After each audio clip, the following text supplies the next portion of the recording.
Hello Pisces, Sun, Moon, Rising, and Venus signs. Kamusta kayo? Sana po ay nasa mabuti kayong kalagayan. Welcome back po sa Star Tarot. Kung bago kayo dito, welcome din kayo. Thank you for your support. I truly appreciate it. God bless you all, Pisces. Una mensahe po ninyo, Two of Cups. Ayan. So, this is partnership, no? Pwedeng partnership in love ito, romantic relationship na mabubuo sa ngayon. Probably, this is a new friendship din or bagong business partnership.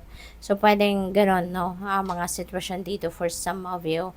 Pwede rin naman na kung kayo ay siguro, kunyari, magka-partner na, mag-asawa na, mag-jowa na, tapos meron sigurong conflict, no, na nangyari, this is the time na maaaring magkaayos kayo, magkabati na kayo, no, yung ganon.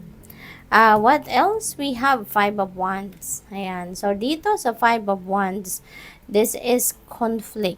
No? Merong conflict talaga. So, probably related dito, no? Sa partnership na to. Pwedeng business partners din dito, no? Ang merong hindi pagkakaintindihan kayo. Baka sa negosyo ninyo, yung mga kasosyo mo, baka meron kayong hindi napapag-agrihan. Maaaring hindi kayo nagkakaintindihan. You are not on the same page, no? So, pwedeng may mga ganong sitwasyon ang iba sa inyo rito, Pisces, okay? Pero, since this is 5, no, and 5 resonates with change, rest assured na things are going to change for the better. So, pwedeng atras ka muna, diba, ng konti from this, at pag-isipan mabuti muna kung ano ang dapat ninyong gawin. At kasi the more na may tension pa, may galit pa, may inis pa, hindi magandang nandiyan ka rin, presente ka pa rin dyan, no, sa sitwasyon, kasi baka mas lalo lang mag-escalate, no, yung awayan, yung sagutan, kung merong mga sagutan na nangyayari. So, we have Six of Cups. Ayan. So, Six of Cups, reminiscing ito, no?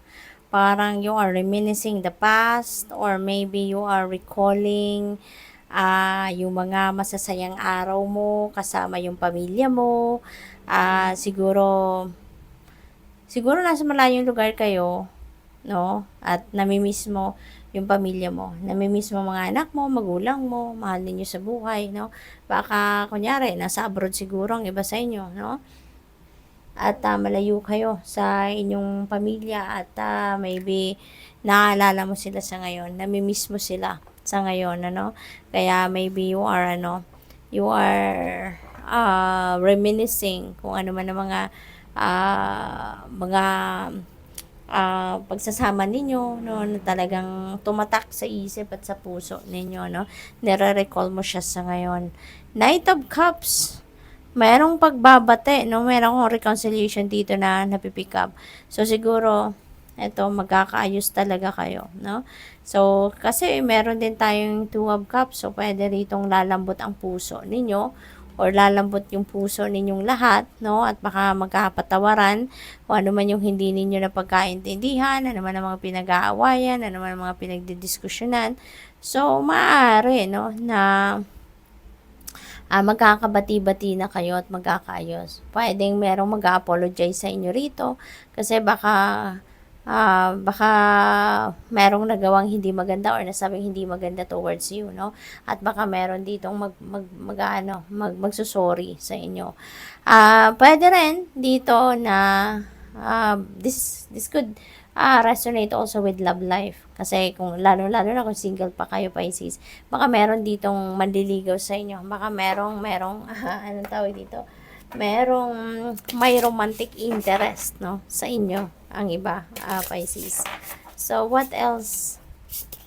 We have the fates. Ayan. So, this is beautiful. Kasi feeling ko, kung ano nag-unfold sa buhay ninyo right at this moment, no, maaaring yun talaga ang nasa plano ng divine universe. Maybe that is part of the divine plan talaga. Whatever it is that is unfolding sa buhay ninyo, it is unfolding, or divine plan is unfolding as it should, no?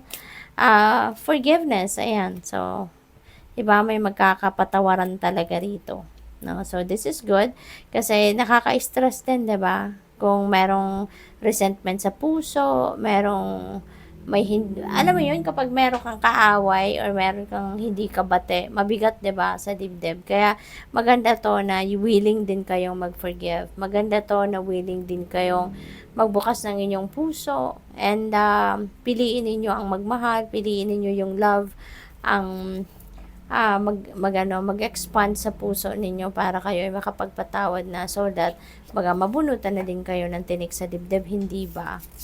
We have obstacles. Ayan. So, there could be obstacles sa ilang affairs ninyo sa buhay sa ngayon. Pero, kung nakikita ninyo yung card, diba? Merong pumapasok na liwanag. No?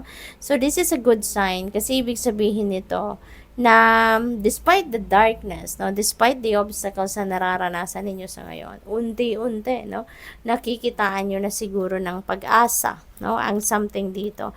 Maaaring unti-unti nakahanap nyo na siguro or may idea na kayo on how you're going to get around these obstacles, no, na nararanasan ninyo sa buhay. So that is a good sign na papunta na kayo doon sa totally pag-work on doon sa kung ano ang mga ang tawag dito mga nakakasagabal, no, sa buhay ninyo, sa mga ginagawa ninyo. We have closing door. Ayan, so this is completion, okay? So meron ditong matatapos na kayong ginagawa, projects, meron na kayo ditong matatapos na meron na kayo dito matatapos na mga kaganapan, ano, sa buhay ninyo. Maaaring ito yung mga projects ninyo. Baka you're going to to complete them na, ma-accomplish mo na, no? Pwede rin na merong cycle dito, no, na matatapos na din sa buhay ninyo, whatever that is. At handa na kayo magsimula ng bagong buhay dito. Handa na kayo magsimula ng bagong yugto, no, sa buhay. So, good luck sa'yo, Pisces. Tignan natin kung ano pa ang ganap for you. We have breathe. Ayan. So, kailangan ninyo na magpahinga, no? Kailangan ninyo na mag-time out muna sa kung ano man ang inyong pinagkakaabalahan nang sa gayon kayo ay magkaroon ng pagkakataon para makahinga kayo ng maluwag, diba? Makarelax ang isip ninyo, makarelax yung damdamin ninyo, diba? Kasi siguro ungrounded kayo, kaya medyo, alam mo yun, challenging na ngayon ang mga kaganapan, ang mga nararamdaman ninyo because hindi na kayo nakakapag-focus, hindi kayo nakakapag-concentrate sa mga ginagawa ninyo. What else? We have to the sea. Ayan, yung to the sea na to, pwedeng you're just going with the flow sa ngayon, no? Parang you have that surrender energy na susundan na lang ninyo kung ano yung bulong ng universe sa'yo, ano yung bulong ng inyong intuition, o bulong sa inyo ng inyong intuition, you're just going with that, no? Yung parang wala kayong pagkontra, wala kayong pag-i-insist na kung anong gusto ninyo, as in talaga nakikinig lang siguro kayo ngayon sa inyong intuition and you're just going with the flow, with the, with life, no? So, which is really good. We have a change in the wind. Ayan. So, dito naman, merong pagbabago, no? Merong mababago sa sitwasyon ninyo. Probably, relocation ito, no? Pwedeng merong magta-travel dito, pwedeng magbabago kayo ng trabaho, magbabago kayo ng, pwedeng merong magbabago ng trabaho, magbabago ng tirahan, magbabago ng employer, no? Pwedeng ganon ang ganap dyan. So, very imminent dito ang travel. May nakikita akong pagta-travel. So, fork in the road, indecisiveness. So, siguro, ang grounded talaga. Ang iba sa inyo dito, ungrounded, no? Kaya hindi kayo makapag-desisyon ng maayos. Hindi ninyo mapag-isipan ng mabuti kung ano ang desisyon na gagawin ninyo. Maybe that is related to the obstacles energy, no? So, siguro,